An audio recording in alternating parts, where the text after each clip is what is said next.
Hai teman-teman semua, selamat pagi, selamat siang, dan selamat malam di tempat kalian masing-masing. Perkenalkan, nama saya Fajresi Kusala, mahasiswa Fakultas Kedokteran Universitas Ciputra, Surabaya. Dan apakah kalian sudah bisa menebak di video kali ini kira-kira kita bakalan membahas tentang apa? Sebelumnya, teman-teman tahu kan kalau bahasa Indonesia merupakan bahasa keibuan kita ataupun bahasa negara Indonesia. Nah, ada banyak sekali upaya kita sebagai masyarakat Indonesia, khususnya generasi-generasi muda, untuk boleh ikut melestarikan membawa bahasa Indonesia menjadi bahasa pergaulan internasional dan tentunya menggunakan bahasa Indonesia dengan baik dan benar sehari-hari. Nah, dalam video kali ini, seperti yang teman-teman bisa lihat di dalam judul ini, kita akan sama-sama menghargai salah satu bentuk bahasa Indonesia, yaitu lewat karya sastra. Tak kenal maka tak sayang merupakan salah satu semboyan warga Indonesia yang biasanya dipakai ya untuk memperkenalkan diri satu dengan yang lain.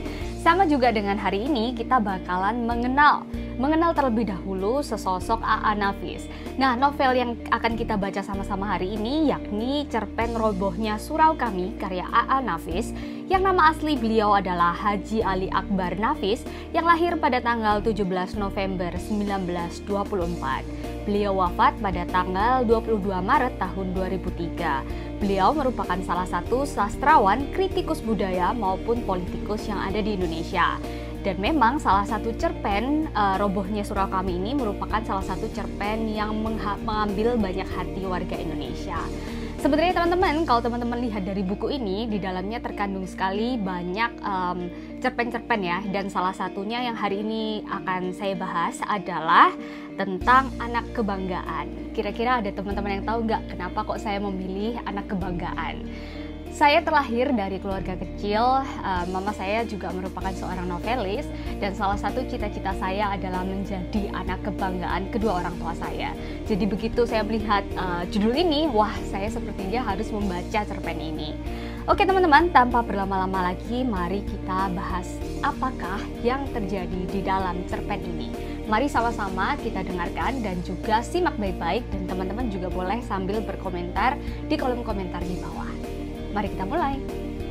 Di awal cerpen ini dimulai, kita langsung ditemukan dengan salah satu tokoh yakni bernama Ompi, seorang yang sudah tua atau orang tua. Dalam perjalanannya dia akhirnya memiliki seorang anak. Sama dengan kebanyakan orang tua, kalau memikirkan nama anak-anak itu harus yang terbaik. Nah, dalam cerita ini disebutkan bahwa Ompi seringkali mengganti nama anak-anaknya karena berpikir kira-kira nama ini apakah sudah sesuai dengan harapan beliau atau tidak. Namun akhirnya beliau memberikan nama yang terbaik yakni Indra Budiman. Di sini kita harus catat satu poin dulu teman-teman, bahwa ketika orang tua kita melahirkan kita dan memberikan nama kepada kita, terbesit tinggi harapan dan juga tinggi doa terhadap kita semua. Kemudian dilanjutkan dalam cerpen ini, Ompi juga merupakan seorang orang tua yang sangat bertanggung jawab terhadap anaknya. Ompi dan anaknya seharusnya tinggal di desa, namun orang tua Ompi bilang kepada Ompi nih, Ompi lebih baik kamu sekolah saja di Jakarta supaya kamu bisa menimba ilmu setinggi-tingginya. Dan tentu saja akhirnya Ompi berhasil menyekolahkan anaknya di Jakarta, khususnya di Fakultas Kedokteran. Kalian benar-benar deg-degan gak sih? Awalnya baca cerpen ini itu hanya karena judulnya bagus aja, anak kebanggaan. Loh, tapi kok lama-kelamaan cerita ini relate gitu ya, karena saya juga merupakan salah satu mahasiswa kedokteran. Jadi saya merasa sangat beruntung sekali membaca cerita ini. Nah, dilanjutkan cerpen berikutnya, Ompi tidak hanya bercita-cita tinggi untuk anaknya, tetapi dia juga mengirimkan banyak sekali uang ke Jakarta agar anaknya dapat membeli buku yang bagus, baju yang bagus, dan bisa hidup yang layak. Tak lain juga, anaknya ini sangat-sangat sering memberi kabar kepada Ompi dari jauh lewat surat-suratan teman-teman. Jadi biasanya Ompi mengirimkan surat, anaknya mengirimkan surat bagaimana kabar di Jakarta dan pendidikannya. Seperti orang tua pada layaknya, Ompi ini seringkali berbicara dengan tetangga kanan dan kiri kalau nanti anaknya kerap akan menjadi seorang dokter yang berhasil.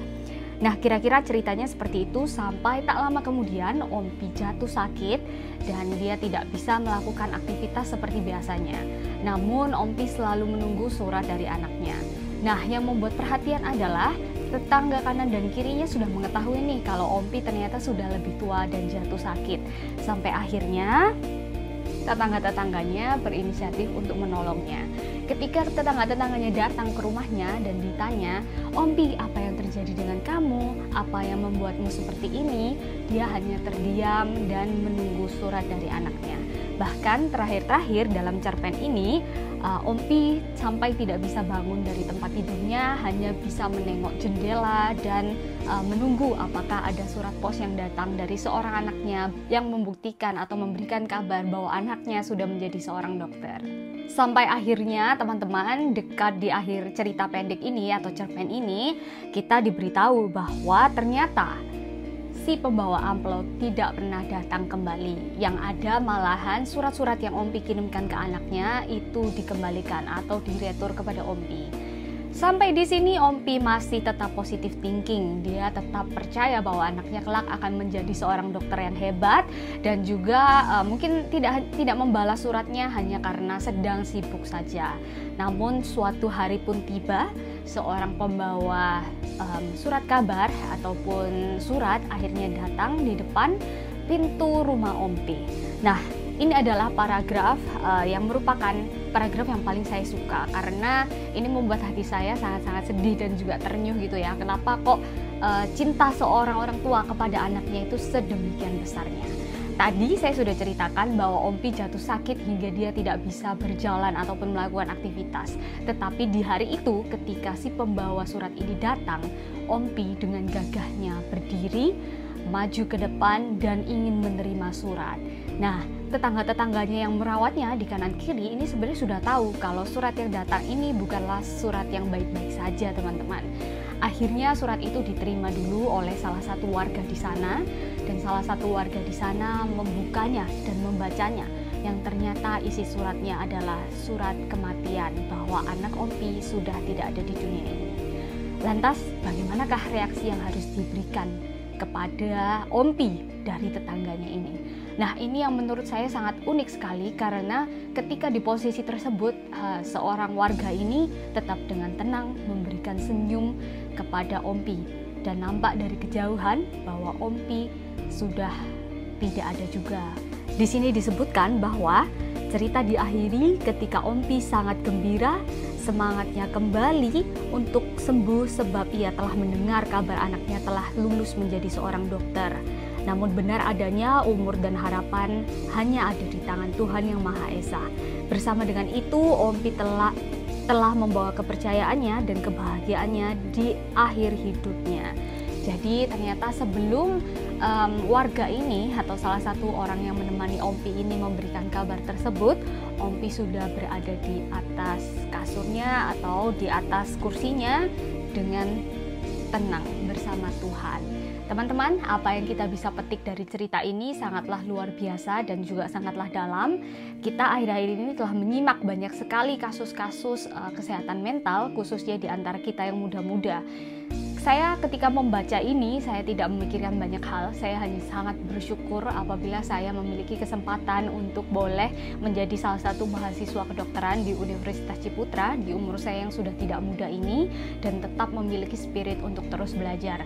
Saya harap kita hari ini sama-sama belajar mendengarkan cerita cerpen yang luar biasa ini dari A. Nafis, tidak hanya untuk melestarikan budaya Indonesia, tapi tentunya sekaligus merefleksikan ke kita semua bahwa hidup kita ini sangat berarti, besar harapan orang tua kita kepada kita, dan tentunya masa depan kita masih panjang.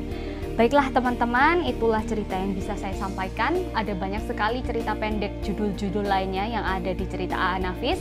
Dan Pak Kukuh juga salah satu dosen bahasa Indonesia saya telah berkata kepada saya bahwa buku-bukunya sangat bagus dan sangat deep, sangat bisa kita refleksikan dan kita baca dengan seksama.